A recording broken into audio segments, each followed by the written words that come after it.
Hem tingut la sort de coincidir amb la cerimònia de preparació del zampa, aliment a base d'ordi i mantega de llac fet pels fidels, que constitueix l'alimentació bàsica dels lames que es cuiden del temple.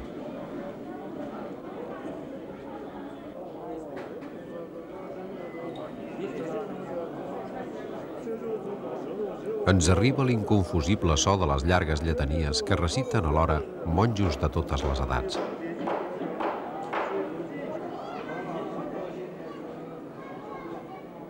Junt amb els repics de tambor, donen a l'ambient un estat gairebé catatònic, capaç de produir en els participants en l'oració una sensació de semi-inconsciència.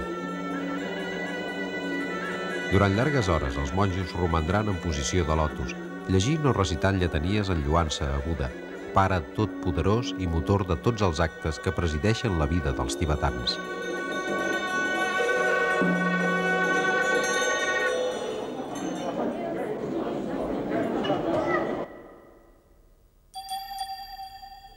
Després d'una nit no pas gaire relaxada, persisteixen els problemes generats per l'alçada. Visitem el monestir de Sera, un dels 3 grans monestirs gelugpes que hi ha al voltant de Lhasa.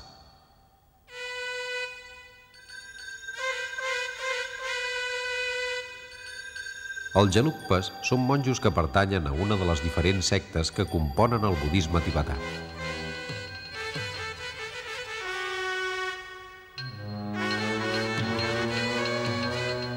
A Sera, monjos arribats de tots els racons del Tibet hi passen de 15 a 20 anys de la seva vida amb l'única finalitat d'estudiar metòdicament les escriptures budistes i justificar-ne el seu significat. Fins fa ben pocs anys, aquest monestir acollia més de 5.000 monjos.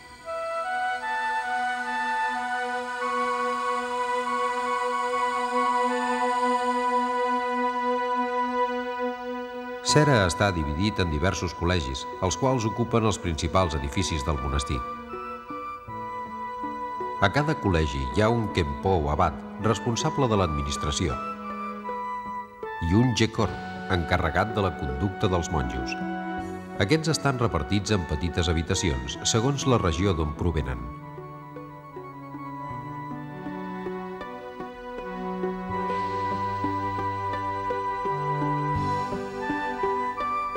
A l'actualitat, en el monestir de Sera hi viuen 500 monjos, els quals s'ocupen diàriament del culte a les diverses capelles on hi ha les imatges dels Dalai Lames i dels reis tibetans.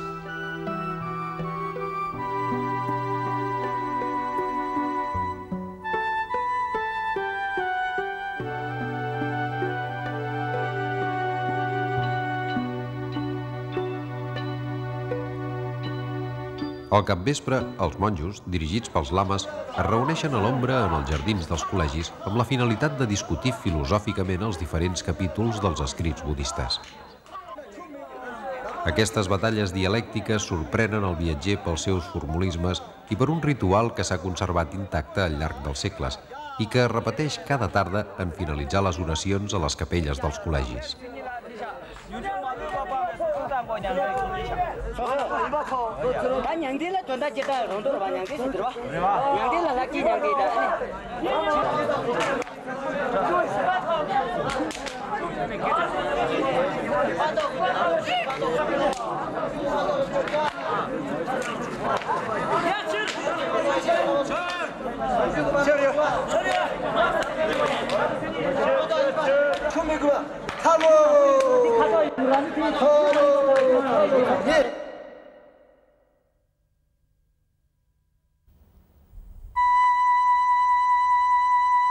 Vuit quilòmetres a l'oest de Lhasa s'hi troba el monestir de Drepung.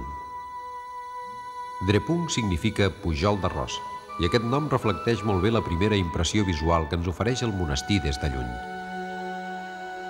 Aquest nom tan evocador procedeix de la traducció tibetana de Dangyakataka, nom sànscrit de l'estupa o tomba amb restes dels lames d'alt rang situats al sud de l'Índia. El monestir va ser construït el 1416 per Janjang Shoshe Tashi Pelden, deixeble de Tsong Khapa, el qual fundà la secta groga o Gelugpa l'any 1357.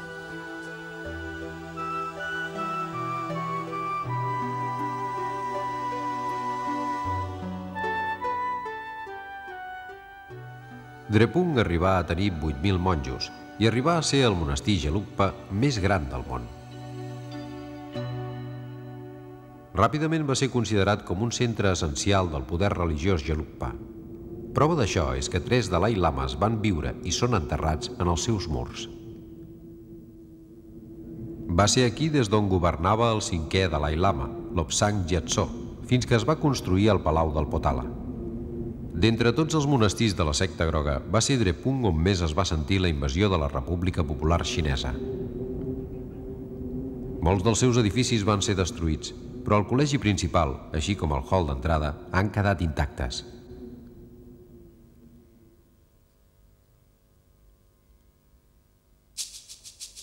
Sonsen Gampo fou el primer sobirà del Tibet que va fer construir un palau i ho va fer sobre un pujol rogenc des d'on es dominava la ciutat de Lhasa. La construcció de l'actual Potala s'inicià l'any 1645, durant el regnat del 5è Dalai Lama, i s'acabà el 1694, 12 anys després de la seva mort. Aquest palau va rebre el nom de Mont Potala, el qual, situat al sud de l'Índia, és una de les muntanyes sagrades del déu hindú Shiva.